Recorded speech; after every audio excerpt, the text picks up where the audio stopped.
Assalamualaikum dear student, I am Sayyida Rabah Fatima. We are doing chapter number 10, Congruent Triangles, grade 9th. Yes student, today's lecture based on the understanding of the following concept. पहले हम बात करेंगे axioms की, फिर हम देखेंगे postulates क्या होते हैं, फिर उनके comparison को भी करेंगे डिस्कस axioms और postulate के. उसके बाद हम देखेंगे lemma के बारे में कि what is lemma, then we will talk about the theorem, then the proof, then corollaries. In the last we will discuss about the conjecture. अब स्टूडेंट ऑब्वियसली कुछ हमारे पास चीज़ें ऐसी हैं जो कि लास्ट में बेसिकली वो कंजक्चर ही है जो कि आपके लिए थोड़ा सा होगा हाई लेवल का, बट ऑब्वियसली हम उस पर इतना ज़्यादा डिस्कशन नहीं करेंगे. हमारी डिस्कशन उस पर बहुत शॉर्ट होगी, लेकिन वो हम डिस्कस इसलिए करेंगे क्योंकि ये पॉइंट क्लियर होना बहुत ज़्यादा ज़रूरी है. तो सबसे पहले हम स्टार्ट करते हैं अपने टॉपिक से. First let us define an axiom. सबसे पहले देखेंगे स्टूडेंट एक्सियम क्या होता है. Axioms are the set of basics assumptions. अब हमारे पास क्या है, सेट ऑफ assumptions होती हैं, मतलब कि हमने ऐसी चीज़ें जो कि हम assume करते हैं स्टूडेंट और उनको हमने अभी प्रूव नहीं किया होता, लेकिन हम उनके रिजल्ट्स को यूज़ कर रहे होते क्योंकि हमें वो एज अ ट्रू इम्प्लीमेंट होती हुई नज़र आ रही हैं, बट हमें फॉर्मली हमने उससे प्रूव नहीं किया होता, लेकिन हम उनको यूज़ करते हैं. Okay, Axioms are the set of basic assumptions from which the rest of the field follows. इसका मतलब है कि जो assumptions हैं इनके मदद से हम मैथ्स की कई फील्ड्स हैं जिनको हम रिजल्ट्स को सॉर्ट आउट करने के लिए इनको यूज़ करते हैं, पहली चीज़, और बहुत ज़्यादा हेल्प होती है किसी नई स्टेटमेंट की इन्वेंशन के लिए. Okay, ideally axioms are obvious and few in numbers. हमारे पास जो एक्सियम्स हैं स्टूडेंट वो ऐसे हैं जो कि हम उन्हें बहुत अप्लाई करते हैं और अभी हम उनकी एग्जांपल्स को भी डिस्कस करेंगे, और उनके नंबर्स में वो इतने ज़्यादा नहीं हैं क्योंकि ऑब्वियसली कोई ऐसी चीज़ जिसको हमने अभी प्रूव ना किया हो वो हमारे पास थोड़े में तो ऐसा हो सकता है कि हम इम्प्लीमेंट होते हुए नज़र आएँ, लेकिन हम ऐसा नहीं कर सकते उनकी ह्यूज अमाउंट हम ऐसे ही रखें जिनको हमने प्रूव भी ना किया और हम उनको यूज़ भी कर रहे हों. तो ये फ्यू ऑफ नंबर्स हैं, लेकिन हम इनको किस तरीके से यूज़ करते हैं हम आगे इसको अंडरस्टैंड भी करेंगे. Okay, an axiom can't be proven that, मैंने जैसे कि आपको ऑलरेडी बता दिया है कि हम एक्सियम को प्रूव नहीं कर सकते. ऑब्वियसली अगर हम इसे प्रूव कर देंगे तो ये एक्सियम से चेंज होके क्या बन जाएगा, थ्योरम बन जाएगा. Okay, an axiom can't be proven, if it could then we would call it a theorem. जैसे कि मैंने कहा कि अगर हम उसको प्रूव कर देंगे तो क्या बन जाएगा, थ्योरम बन जाएगा. ओके, अब देखते हैं कि स्टूडेंट पोस्टुलेट क्या होता है. Postulate verbally means a fact और truth of something as a basis for reasoning. Reasoning की बेसिस पे हम क्या ले रहे हैं, किसी फैक्ट की बात कर रहे हैं, किसी ऐसी चीज़ की बात कर रहे हैं. ट्रूथ का मतलब है कि हम कोई चीज़ फुलफिल साबित होते हुए देख रहे हों. As a basis for reasoning, discussion और बिलीफ. हम देखेंगे कि हम रीजनिंग के थ्रू, डिस्कशन के थ्रू और बिलीफ के थ्रू हम देख सकते हैं कि किस तरीके से कोई चीज़ हमें ट्रू होती हुई कोई स्टेटमेंट नज़र आती है. Postulate are the basic structure from which lemmas and theorems are derived. Axioms और पोस्टुलेट दोनों ही स्टूडेंट हमारे पास बेसिक स्ट्रक्चर होते हैं जिनको यूज़ करते हुए किसी भी लेमा को या किसी भी थ्योरम को हम प्रूव कर रहे होते हैं, क्योंकि वो बेसिक कॉन्सेप्ट्स हैं जिनसे हम स्टार्ट करते हैं अपनी किसी भी बात को और फिर एट द एंड उस चीज़ को कर देते हैं prove. One key difference between them is that postulate are true assumptions that are specific to geometry. जैसे कि मैंने कहा कि एक ऐसा होगा जो सिर्फ और सिर्फ ज्योमेट्री पे हम उसके रिजल्ट्स को देख रहे होते हैं, वो है हमारे पास postulates.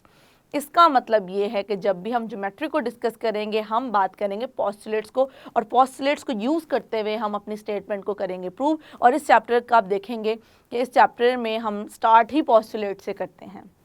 Okay, axioms are true assumptions used throughout mathematics and not specially linked to geometry. अब एक्सियम्स जो हैं वो थ्रू आउट हमें ज्योमेट्री बेसिकली थ्रू आउट हमें मैथमेटिक्स में अप्लाई होते हुए नज़र आ रहे होते हैं. सिर्फ ऐसा नहीं है कि हम सिर्फ और सिर्फ इसको ज्योमेट्री पे अप्लाई कर रहे हों. तो ऑब्वियसली इन दोनों का डिफरेंस हमारे पास यही है कि एक हम देखते हैं कि वो हम यूज़ करते हैं ज्योमेट्री में और एक को हम ओवरऑल यूज़ करते हैं.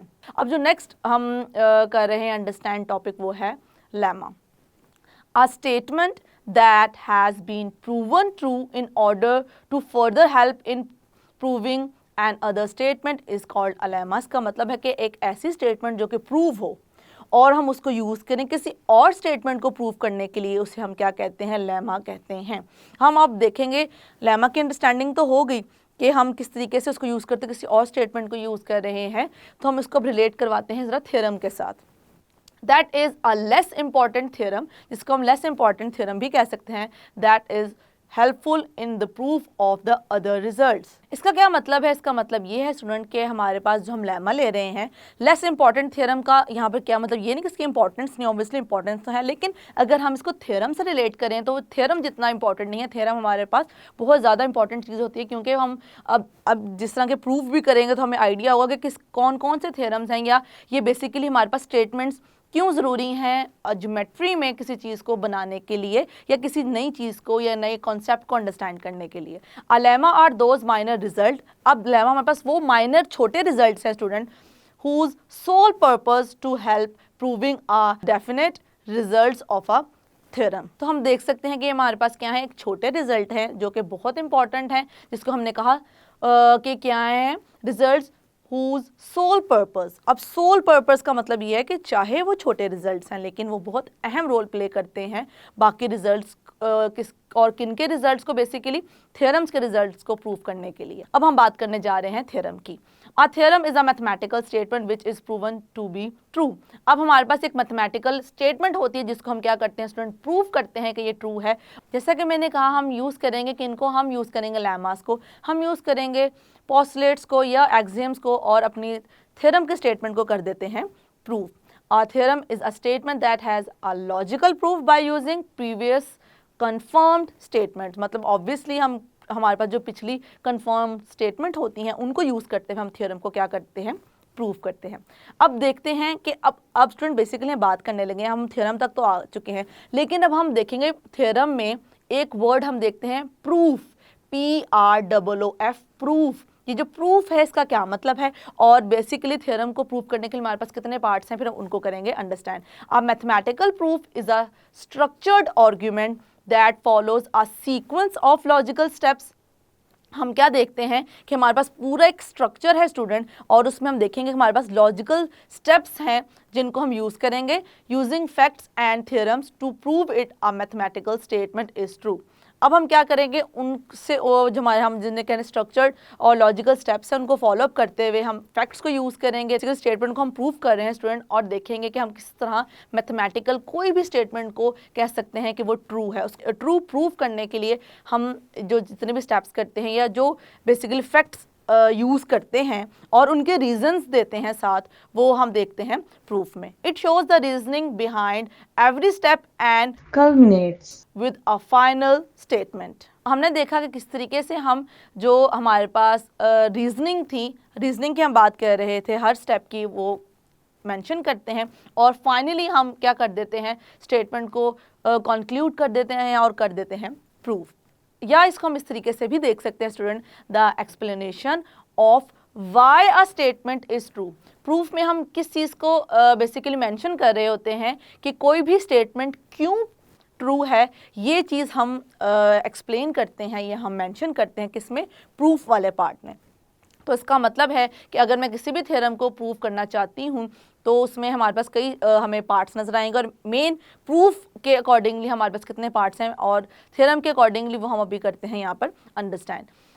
5 main parts of proof of the statement of any theorem. Diagram, पहली तो हमारे पास होती है डायग्राम। क्यों? तो हमारे पास डायग्राम थ्योरम में क्या होती है, एक पिक्टोरियल फॉर्म होती है हमारे पास किसी भी मैथमेटिकल कॉन्सेप्ट की, कि हम एक पिक्चर दिखाते हैं स्टूडेंट, उस डायग्राम में हम फिर अंडरस्टैंड करते हैं जो हम स्टेटमेंट हमें बताई जा रही होती है या हमें प्रूव करनी होती है। तो पहला क्या हमारे पास पार्ट है, वो है diagram. If one is given, अगर हमें गिवन हो तब भी ठीक है, या कुछ स्टेटमेंट्स के अकॉर्डिंगली हम खुद भी करते हैं ड्रॉ। उसके बाद होता है गिवन। गिवन का मतलब है कि कुछ चीज़ें हमें बताई जाती हैं कि ये हो सकता है या ऐसा है, और कुछ चीज़ें हमने प्रूव करनी होती है कि इनको इस्तेमाल करते हुए हम कैसे, कि कोई नई बात या हमें बता दिया जाता है कि आपने ये चीज़ को इस्तेमाल करना है, ये आपको बता दी गई है और इस बात को साबित करके दिखाएं। तो हमारे पास दूसरा आ जाता है गिवन और तीसरा आ जाता है रिक्वायर्ड। तो रिक्वायर्ड में बेसिकली हमने जो चीज़ प्रूव करनी है हम वो करते हैं मेंशन। उसके बाद क्या आ जाता है स्टूडेंट, हमारे पास प्रूफ वाला पार्ट आता है जिसमें हम दो देखते हैं, हमारे पास कॉलम्स होते हैं, the statement column and the reason column. तो हमारे पास एक स्टेटमेंट कॉलम हमें नजर आएगा और एक हमें साथ ही नजर आएगा रीजन कॉलम। मतलब हम जितने भी फैक्ट्स या हमारे पास रिजल्ट्स हैं उनको मेंशन करेंगे, साथ साथ उनकी वजह जरूर बताएंगे। तो थ्योरम के बाद हम देखेंगे। अच्छा देखें स्टूडेंट, लेमा हमने यूज करके थ्योरम को किया प्रूफ। अब थ्योरम प्रूव करने के बाद कुछ ऐसे रिजल्ट्स हैं जिसमें हम थ्योरम को यूज कर रहे होते हैं, उनको क्या कहते हैं, उससे हम बेसिकली कहते हैं क्रॉलरी। अ क्रॉलरी इज अ थ्योरम, ये भी एक थ्योरम ही है, connected by a short proof to an existing theorem. ऐसा थ्योरम जो कि ऑलरेडी एग्जिस्ट करता हो उसको हम यूज करेंगे और हम एक नया कोई रिजल्ट जिससे हम शॉर्ट थ्योरम भी कह सकते हैं या शॉर्ट प्रूफ भी कह सकते हैं स्टूडेंट, वो क्या होगा, वो होगा हमारे पास क्रॉलरी। तो अब हम जिस कॉन्सेप्ट की बात कर रहे हैं वो है conjecture. A statement that might be true based on some research और reasoning but is not proven. अब ऐसी हमारे पास स्टेटमेंट बेसिकली क्या होता है स्टूडेंट, ये हमारे पास हम इसे हाइपोथेसिस भी कह सकते हैं या बेसिकली क्या है हमारी ऑब्जर्वेशन है, हम इसे अपना मुशाहिदा कह सकते हैं स्टूडेंट, जिसके अकॉर्डिंगली हम एक चीज़ कहते हैं कि ऐसे है लेकिन उसको अभी तक हमने प्रूव नहीं किया है। तो ऐसी कई स्टेटमेंट है हमारे पास जिनको अभी तक हमने प्रूव नहीं किया। अब आपने करना क्या है, कुछ जो हमारे पास स्टेटमेंट या कुछ रिजल्ट्स हैं जिनको हम कंजक्चर कहते हैं वो आपने करने हैं सर्च आउट और देखना है कि वो क्या हैं। हम बात करने लगे कि किससे रिलेट कर रहा है, like a hypothesis but not stated in as a formal or testable way. अब हमारे पास क्या है, ये हाइपोथेसिस है लेकिन जिसको हमने एक फॉर्मल या ऐसे वे में नहीं लिया जिसमें हमने इसको टेस्ट करके एक्चुअली चेक किया हो या देखा हो। So a conjecture is like an educated guess. तो हम बेसिकली कंजक्चर को क्या कहते हैं, इसे हम कहते हैं एजुकेटेड गेस। अब इसके लिए हम एक एग्जांपल लेते हैं और इसको करते हैं कंक्लूड। लेट्स सपोज मैं बात कर रही हूँ कि मेरे पास नंबर्स हैं 2, 4, 6, 8, 12। अब 2, 4, 6, 8, 12 में मैं कहती हूँ कि मुझे नेक्स्ट नंबर बताएं। तो जो कि हम चेंज देख रहे हैं नंबर्स में कि किस चेंज के मुताबिक यहाँ एक नंबर के बाद दूसरा नंबर आएगा, तो मैं कह दूंगी कि 12 के बाद आ जाएगा 14। अब मैंने इस बात को जो मैंने 14 कहा है इस चीज़ को मैंने प्रूफ तो नहीं किया ना, मतलब मैंने कोई टर्मिनोलॉजी यूज़ किया, कोई स्टेटमेंट या कोई रिजल्ट को यूज़ नहीं किया, डायरेक्टली कह दिया कि यहाँ पे 14 आएगा। क्यों, मैंने अपनी ऑब्जर्व किया है ऑब्जर्वेशन के थ्रू और जो चेंज आ रहा है तो उसके अकॉर्डिंगली मैंने कहा कि यहाँ पर क्या होगा, 14 होगा। तो हम यहाँ पर देखते हैं कि हम किस तरह इसको लेकर चल रहे हैं। तो देखते हैं स्टूडेंट हमने किस तरीके से इसको कह दिया कि ये हमारे पास 14 है। हमने बेसिकली क्या देखा, हमने पैटर्न को देखा, पैटर्न को नोटिस किया और उसको लिस्ट आउट करते हुए हमने देखा कि ये हमारे पास काउंटिंग ऑफ टूज है, मतलब 2 की काउंटिंग या 2 के टेबल के अकॉर्डिंगली हम इसको चेंज होता हुआ देख रहे हैं। तो यहाँ पर हमारे पास कंजक्चर क्या था, your conjuncture would be the next number is 14। अब हमारे पास कंजक्चर क्या था कि हमारा जो नेक्स्ट नंबर है वो क्या हो सकता है, 14 होता है। ये हमारा कंजक्चर था because the list is counting by twos. You didn't prove anything, you just notice the pattern and form a conclusion. तो हमने देखा यहाँ पर हमने किसी चीज़ को प्रूव नहीं किया, हमने सिर्फ नोटिस किया, नोटिस करके कंक्लूजन ड्रॉ किया और हमने उसको यहाँ पर कर दिया मेंशन। तो ये बेसिकली ऐसे रिजल्ट्स जिनको हमने अभी तक प्रूव ना कर पाए हों या प्रूव ना किया हो वो क्या होते हैं, रिजल्ट्स को हम क्या कहते हैं, कंजक्चर। और हमें पता है कि जैसे ही कंजक्चर हम प्रूव कर देंगे तो वो कंजक्चर से चेंज हो जाएगा थ्योरम में। तो आई होप कि ये जो हमने बेसिक्स चीज़ें पढ़ी हैं, ये बेसिक कॉन्सेप्ट अंडरस्टैंड की हैं ज्योमेट्री के अकॉर्डिंगली, वो आपको हैं क्लियर। अब देखिएगा स्टूडेंट, जब हम इस चैप्टर को अंडरस्टैंड करेंगे या हम डिस्कस करेंगे थ्योरम्स को, थ्योरम्स की सारी चीज़ों को प्रूव करेंगे तो आपको बहुत ज़्यादा ये चीज़ें हेल्पफुल होंगी।